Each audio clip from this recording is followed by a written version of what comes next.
Hello everybody, welcome to Indigo Tarot Odyssey. How is everybody?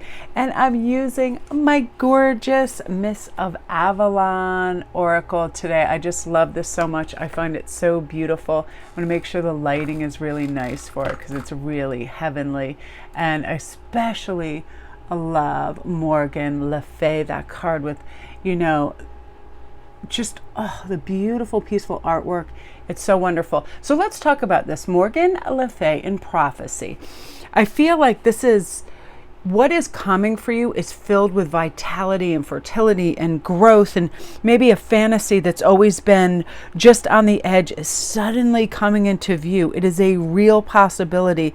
It could be an acquisition of a new home, success with a creative endeavor, a unique love component, whatever it is. I feel like you feel it in your bones. That's what intuition, it's like, I feel like prophecy lives within our internal order of what we want to magnetize to us, what we believe we can actually have, what we envision mentally on the horizon for ourselves. And you're seeing all this beauty and this magic and a happy cycle in life where there's lucky power too, guardians, protection, nature's magic, all this playfulness that's coming in is showing up for you, and you are going to receive all the signs in order to get there.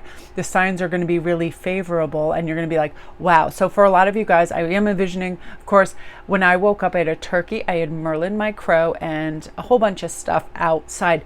Here is something really crazy in this dreamscape that I had that was really wild. Was I had a dream I lived in this old house, and behind one of the doors I heard meowing. And I was like, what's going on? I opened the door, filled with orange kittens and its mom. And then I hear meowing at the other door, and I go over, there's a black cat. Open it, all these black kittens.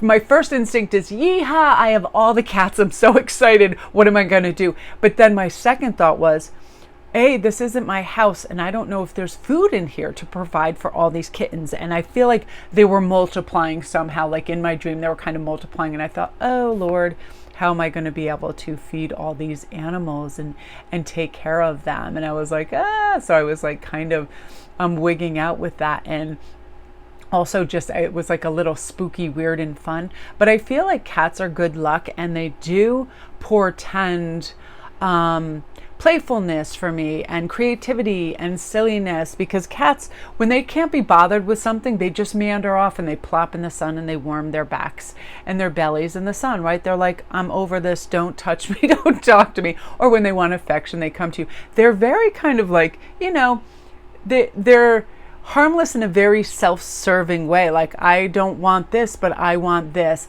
And I feel like you're going to be moving towards the things that help you, which brings us to the Priestess of Avalon, divine inspiration.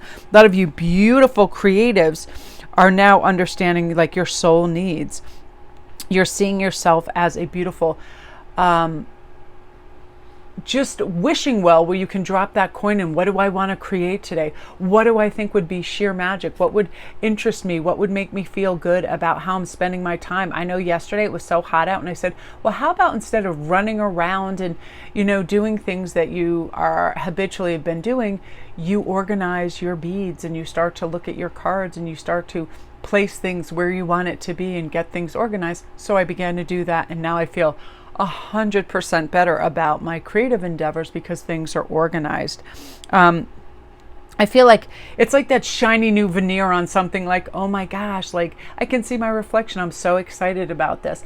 So it can be the smallest thing. I like to just take one piece of paper and start to write down what would bring me some bliss today, what would bring me some, joie de vivre, what would get me excited about things, and then begin that. Also, I feel like we need to have confidence in the opportunities that are presented to us. Like when just say you're in a Michael's or you're in a craft store and you see leather, you see resin, you're like, oh, I'd love to do that, but it seems complex. Instead, say, all of this stuff that's in here, there will be a tutorial on YouTube how to do, and then once I master it, I can make my own belts. I can put runes and all these cool things and markings on a cool little leather satchel. I can put live flowers in resin, living flowers in resin, and wear it forever. All of those things where we're inspired, but we also know that we're able to do this. So really great creativity is going to come in, and you're going to feel kind of like beautiful balance in your life and a letting go of how you think things should turn out, and just instead allowing them to turn out whatever they want, which I love. Now, King Arthur is power, and that's gaining our power back, freedom, manifestation, authenticity, renewal, feeling good about what we're doing and how we do it. But also, you may know that what you have and believe to be a great idea, but you might not be 100% sure about it. And you have some great idea building or fantasies built around this idea, but you might keep second guessing yourself and let those small doubts take over and let you, preventing you from actually moving forward with it. But now you're ready for your vision. You can truly, truly move forth. And, who cares about, potential failures? I feel like in a lot of my processes, when I began, I didn't understand. Let's just take my YouTube filming, for example. I knew zero upon zero about tech. And, sometimes I would film a very long segment and the audio wouldn't be on, or something would be sketchy or screwy and I hadn't checked it correctly, or something had outlived its lifespan technically, so I had to get new equipment. Whatever it was, I learned as I went. But man, was I happy that I gave it a shot, because when I went to the little beach party at Jeannie's house, I loved the fact that her niece was super excited about starting a YouTube channel. And the funny thing was, when she asked me how to do it, I was like, you know what? Here's the crazy thing. I don't remember. It was years ago, and I think actually my husband might have even done the tech on that.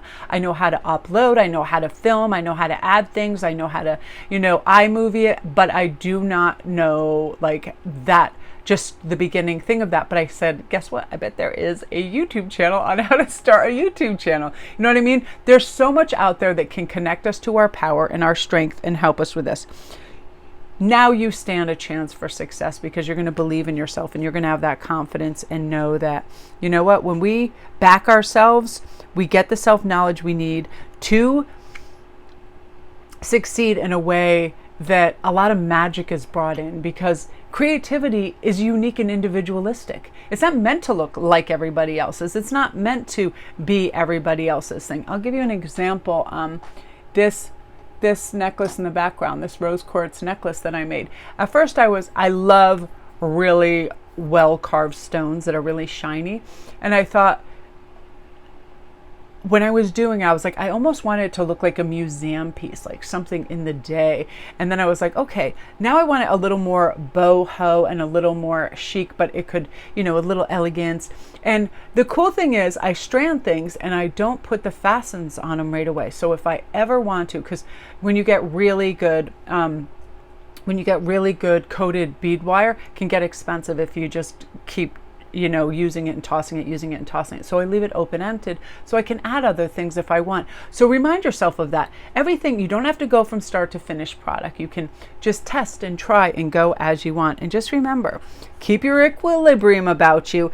There is always alchemy in creation. There's always a point where you can add and decrease, but it's your excitement and your fervor and your love for what you're doing that creates that kind of beautiful process. So what I'm really excited too is I got these gorgeous citrines and I'm going to make them into necklaces. I drilled a hole in the very end so they'll be long like that, and I want to get some really beautiful faceted coin citrines that I'm going to mix with some tiny gold beads and some other things, and I'm really excited to strand them.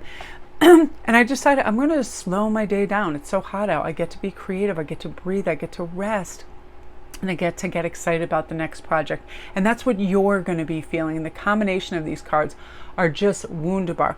And now I'm really excited too, because with this added time that I have today, I'm going to do a big soulmate read for the channel. And I haven't done one of those in a while. So I'm really looking forward to that as well. So you guys come take a look at that. And my name's Melanie. Thanks for watching today. If you haven't liked or subscribed and you like this style, I do dailies. I do what you're meant to hear today that I feel like bolsters and lifts. They're kind of short and sweet. Most of them are about 10 minutes.